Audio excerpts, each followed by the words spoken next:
خوش آمدید پیارے ساتھیوں، یہ سچ بیانی نصیر صاحب اور ان کی بیگم کی ہے۔ محبت ایسے بھی نبھائی جاتی ہے، زندگی میں ساتھ رہے اور موت بھی ایک ساتھ قبول کی۔ اس سچ بیانی کو آپ سنیے، اس سے پہلے ہمارے چینل سعیدہ وائس کو سبسکرائب کر دیں اور ویڈیوز کے نوٹیفیکیشنز کے لیے بیل کو ضرور دبائیے۔ میرا نام سلیم احمد ہے، پیشے کے اعتبار سے میں ایک ڈسپینسر ہوں۔ تمہارے ہاتھ میں جو صفائی ہے وہ میں نے بہت کم لوگوں میں دیکھی ہے۔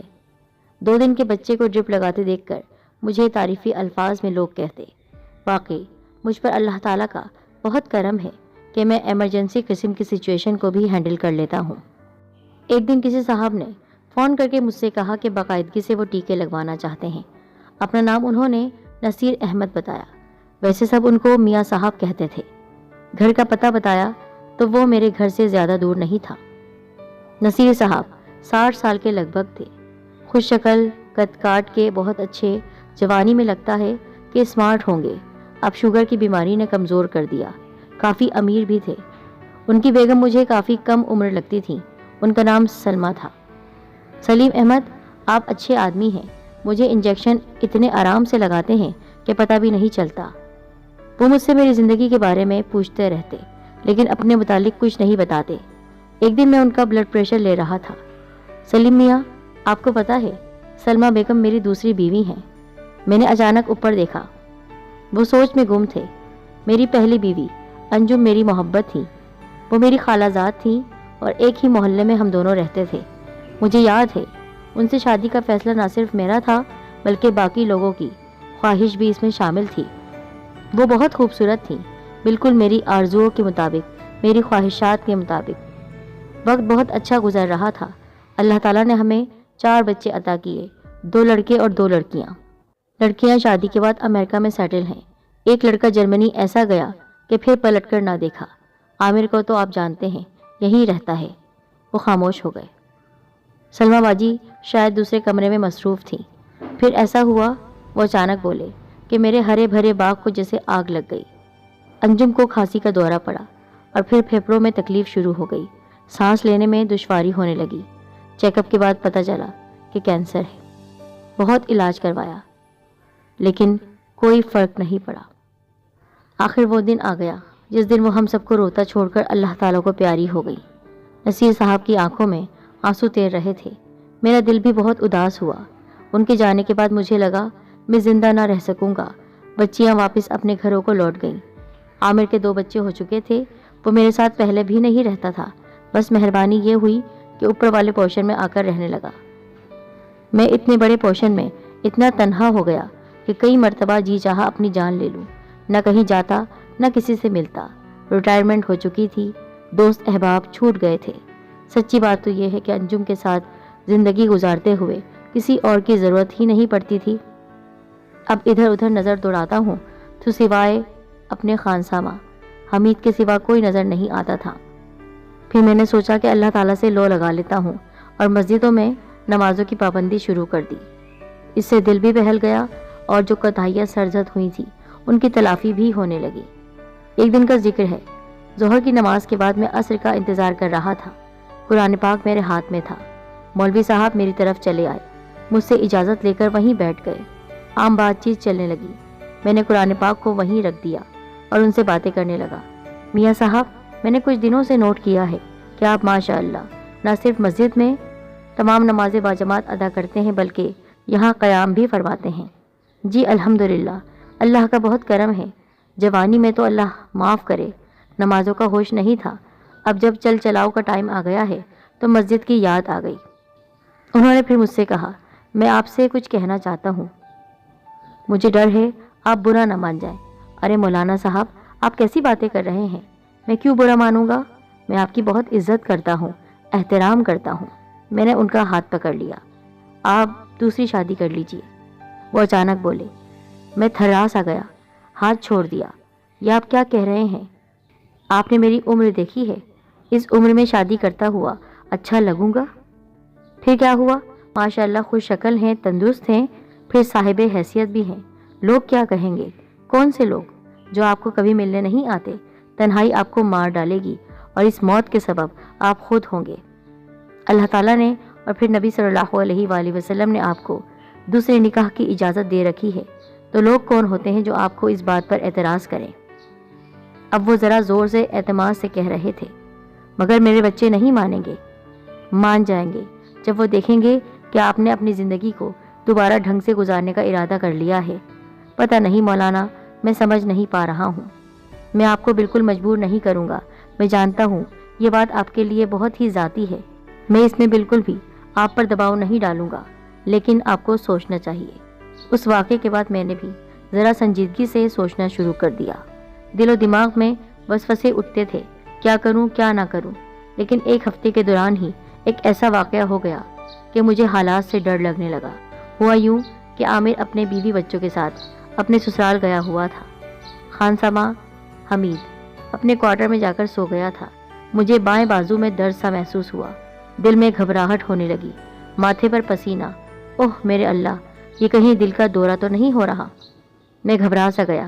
ایک زمانے میں مجھے ایک ڈاکٹر دوست نے کچھ گولیاں دی تھیں، اگر دل کی حالت خراب ہونے کا ڈر ہو تو گولی زبان کے نیچے رکھ لینا۔ میں نے جلدی درازوں میں گولی ڈھونڈی، شکر ہے اللہ کا وہ مل گئی۔ زبان کے نیچے رکھی تو کچھ فرق پڑا۔ اس کے بعد بہت پریشانی ہونے لگی۔ اگر واقعی دل کا دورہ پڑ گیا ہوتا اور گولی بھی نہ ہوتی تو شاید جان سے جانے کا خطرہ ہوتا۔ تنہائی کی موت مجھے جھرجھری سے آ گئی۔ اللہ تعالیٰ سے معافی مانگی، الہی مجھے راستہ دکھا دے۔ میں بار بار رو رو کر دعا کر رہا تھا۔ دل کچھ بڑے فیصلے کرنے کے حق میں جانے کا اشارہ کر رہا تھا۔ اگلے دن ہی میں مسجد میں کھڑا ہوا تھا۔ مولوی صاحب سے خصوصاً ملاقات کی اجازت مانگی۔ نمازی نماز سے فارغ ہو کر جا چکے تھے۔ جی جناب، کیسے ہیں آپ میاں صاحب؟ آپ نے پچھلے ہفتے ایک اہم بات کی طرف اشارہ کیا تھا۔ میں نے اس بات پر کافی سوچ بچار کی اور سوچتا ہوں آپ کی بات مان لوں۔ ماشاء اللہ، میری نظر میں ایک خاتون ہے جو آپ کے لیے بہت موزوں ہے۔ اس کے بعد انہوں نے بتایا کہ ان کے دوست یہاں پر رہتے ہیں، اپنی بہن کے ساتھ کچھ مہینوں پہلے آئے تھے۔ بہن کی شادی نہیں ہو سکی، کچھ حالات، کچھ نصیب کے چکر۔ بچی کی عمر بھی اچھے رشتے کے انتظار میں نکل گئی ہے۔ وہ BA پاس ہے، انتہائی نفیس، شریف، سلجھی ہوئی اردو اسپیکنگ بچی ہے۔ نام سلمہ بیگم ہے، عمر 36 سال کے قریب ہوگی۔ وہ ذرا رکے، مجھے یہ ساری باتیں میرے دوست نے بتائی تھی۔ وہ یہاں آ کر بے حد بیمار ہو گیا ہے۔ ڈاکٹروں نے جواب دے دیا ہے، جوان بہن کا کیا بنے گا۔ یہ فکر اس کو بیماری سے بھی زیادہ بری طرح سے کھائی جا رہی ہے۔ مجھے اچھا رشتہ دیکھنے کی درخواست کی تو یقین مانیے کہ مجھے سب سے زیادہ موزوں آپ کا رشتہ لگا۔ آپ اچھے مسلمان ہیں، شریف النفس ہیں اور میں آپ کو بہت بھلا انسان پاتا ہوں، لیکن مولانا صاحب، ہم دونوں کی عمر میں بہت زیادہ فرق ہے۔ یہ تو بچی کے لیے ظلم کے برابر ہے۔ نہیں میاں صاحب، کوئی ظلم نہیں۔ اس بچی کے لیے ابھی تک کوئی مناسب جوڑ نہیں ملا۔ کوئی بڑا جہیز مانگتا ہے، کوئی اس کی عمر پر اعتراض کرتا ہے۔ آپ کو پتہ ہے یہ معاشرہ مردوں کا معاشرہ ہے۔ آدمی کی عمر، شخصیت، تعلیم اتنے اہم نہیں ہوتے۔ لڑکی کی ہر بات اس کے لیے قابل اعتراض بن جاتی ہے۔ بس میاں صاحب، آپ صرف ہاں کہہ دیجئے، میں اپنے دوست سے آپ کی ملاقات کروا دوں گا۔ وہیں آپ سلمہ بی بی سے بھی ضرور ملیے گا۔ یقین کریں، آپ کو ان سے مل کر بہت خوشی ہوگی۔ قصہ مختصر، میں نے سلمہ بیگم سے ملاقات کی۔ وہ مجھے بہت اچھی لگی، بہت پروقار، بااعتماد اور نفیس تعلیم یافتہ بھی تھی۔ ان کے بھائی صاحب سے رشتہ مانگ لیا اور پھر ہمارا نکاح سادگی سے ہو گیا۔ میں نے بچیوں سے امریکہ بات کی۔ ان کو کوئی اعتراض نہیں تھا، کیونکہ وہ جانتی تھی میں یہاں بہت اکیلا تھا اور یہ شادی میرے لیے ایک ضرورت تھی۔ عامر کو البتہ بہت غصہ آیا۔ اس کو ڈر تھا کہ اس کے سسرال والے، اس کے دوست باتیں بنائیں گے۔ میں اور سائمہ یہی تو ہیں آپ کے پاس۔ اس نے ایک کمزور سی دلیل دی، لیکن خوب جانتا تھا وہ میری زندگی میں کتنا شامل ہے اور میرا کتنا خیال رکھتا ہے۔ میاں صاحب کی گفتگو بہت لمبی ہو گئی تھی۔ میں چپ چاپ ان کو سن رہا تھا۔ ویسے سلیم میاں، اللہ تعالیٰ بے انتہا رحیم اور علیم ہے۔ وہ جانتا ہے کہ انسان کو زندگی گزارنے کے لیے سہاروں کی ضرورت پڑتی ہے۔ اس کی حکمت ہے کہ مسلمان کو دوسری شادی کرنے کی اجازت دے دی۔ اس میں عورتیں مرد دونوں ہی شامل ہیں۔ پاکیزہ رشتے کو حلال کر دیا اور اپنی رضا بھی شامل کر دی۔ حرام کاری سے بچنے کا بہترین طریقہ ہے یہ۔ شام کافی ہو چکی ہے، میں اجازت لے کر گھر آ گیا۔ اس واقعے کو 1 مہینہ ہی گزرا تھا کہ ایک رات ذرا دیر سے مجھے فون آیا۔ میں سونے کی تیاری کر رہا تھا، نظر ڈالی تو میاں صاحب کی بیگم سلمہ صاحبہ کا فون تھا۔ گھبرا کر اٹھا۔ وہ بہت کم مجھے اپنے فون سے فون کرتی تھیں۔ سلیم بھائی معاف کیجیے، میں آپ کو اس وقت فون کر رہی ہوں۔ وہ بہت گھبراہٹ سے بول رہی تھی۔ نہیں نہیں باجی، کوئی بات نہیں، بتائیے کیا ہوا؟ وہ میاں صاحب کی طبیعت بہت خراب ہو گئی ہے، وہ بہت پریشان لگ رہی تھی، آپ فوراً آ سکتے ہیں؟ جی باجی، میں بھی پہنچتا ہوں، آپ فکر نہ کریں۔ میں نے جلدی سے فون کیا، کپڑے بدلے اور ان کے گھر پہنچ گیا۔ وہ دروازے پر ہی مل گئی، رنگ اڑا ہوا تھا، سخت پریشان تھی۔ کیا ہو گیا؟ پتہ نہیں، بہکی بہکی باتیں کرنے لگے ہیں۔ میں سوپ پلا رہی تھی تو وہ بھی پوری طرح سے منہ کے اندر نہیں گیا، بات بھی صاف نہیں کر رہے۔ میں نے جلدی جلدی نبض چیک کی، آلہ لگا کر دل کی دھڑکن کا معائنہ کیا جو کافی تیز تھا، شوگر ٹیسٹ کی تو وہ لو سائٹ پر تھی، ہاتھ پکڑا تو جیسے بے جان سا تھا۔ میں سمجھ گیا کہ ان کو ہلکا سا فالج کا اٹیک ہوا ہے۔ یہ اللہ تعالیٰ کا بہت کرم تھا کہ ان کو بروقت ہاسپٹل پہنچانے سے وہ جلد ہی بہتر ہونے لگے۔ گھر بھی 4 دنوں میں واپس آ گئے۔ زبان ابھی بھی لڑکھڑاتی تھی لیکن بازو پر مالش نے واقعی اثر دکھایا تھا۔ باجی سلمہ بیگم کمال کی خاتون تھی، وہ اتنی تیزی سے ان کا خیال رکھ رہی تھی کہ میاں صاحب کی قسمت پر رشک آتا تھا۔ ایک دن وہ انہیں نیند کی گولی دے کر کونے میں صوفے پر آ کر بیٹھ گئی تو میں بھی سامنے والی کرسی پر بیٹھ گیا۔ ہم ہلکی پھلکی باتیں کرنے لگے۔ باجی آپ کی شادی کو کتنا عرصہ ہو گیا ہے؟ اس ماہ کی 20 تاریخ کو 6 سال ہو جائیں گے، وہ مسکرا کر بولی۔ میں آپ سے ایک ذاتی سوال پوچھ سکتا ہوں؟ پوچھیے، میں آپ کو اپنے بھائیوں کی طرح سمجھتی ہوں۔ آپ نے اپنی زندگی کے 6 سال میاں صاحب کے ساتھ گزارے، وہ ماشاءاللہ بہت اچھے انسان ہیں، لیکن آپ نے کبھی سوچا ہے کہ اللہ نہ کرے ان کو کچھ ہو گیا تو آپ کے نام کوئی جائیداد، کوئی گھر وغیرہ ہے؟ وہ سنتے ہی تڑپ گئیں۔ آپ یہ کیا کہہ رہے ہیں سلیم بھائی؟ اللہ نہ کرے کہ ان کو کچھ ہو۔ ویسے بھی اب میری زندگی کا ہر لمحہ ان کے ساتھ گزر رہا ہے، بہت پرسکون، محبت بھرا۔ میں نے اپنی زندگی کے اتنے سال پریشانی میں گزارے تھے۔ جب میں یہاں آئی تھی والد صاحب تھے میرے ساتھ، والدہ میرے بچپن میں ہی وفات پا گئی تھی۔ گھر میں غربت، پریشانی اور پھر مسلسل بیماریاں۔ مجھے تو اندازہ ہی نہیں تھا کہ خوشی کس کو کہتے ہیں، سکون کس چیز کا نام ہے۔ وہ تو اللہ تعالیٰ میاں نصیر احمد کا بھلا کرے کہ مجھے وہ تمام آسائشیں اور خوشیاں دے دی۔ میں تو دعا کروں گی کہ اللہ تعالیٰ ان کو میری عمر بھی دے دے۔ ویسے بھی آپ نے جو پوچھا ہے جائیداد وغیرہ کا، تو میں کیا کروں گی؟ اگر میاں صاحب کو اللہ نہ کرے کچھ ہو گیا تو میں بھی جی کر کیا کروں گی؟ میں تو شاید ساتھ ہی مر جاؤں گی۔ وہ اب خلا میں گھور رہی تھی، لگتا تھا وہ کہیں اور جا چکی ہیں، اس ماحول سے دور، مجھ سے بے خبر۔ دسمبر کی سرد ترین شام تھی۔ میاں صاحب کو دل کا دورہ پڑا، میں بھی وہیں تھا۔ ان کو ہاسپٹل لے جانے کی تیاریاں کر رہے تھے۔ سلمہ باجی وضو کرنے کے لیے گئی۔ عامر صاحب باپ کے پاس افسردہ کھڑے تھے، بہو بھی وہیں تھی۔ میں ان کی نبض مانیٹر کر رہا تھا، وہ ڈوب رہی تھی۔ میں نے اشارے سے عامر صاحب کو بتایا، کوئی امید نہیں۔ وہ باپ کو پکار رہے تھے، تسلی دے رہے تھے، ابو آپ ٹھیک ہو جائیں گے، بس ایمبولینس آنے والی ہے۔ میاں صاحب خاموش تھے۔ میں نے اچانک دیکھا، انہوں نے اوپر دیکھا، ایک ہچکی لی اور آنکھیں بند کر لی۔ ان کا ہاتھ میرے ہاتھ سے گر گیا، وہ جا چکے تھے۔ دعا مانگ کر میں نے چادر ان کے چہرے پر ڈالی۔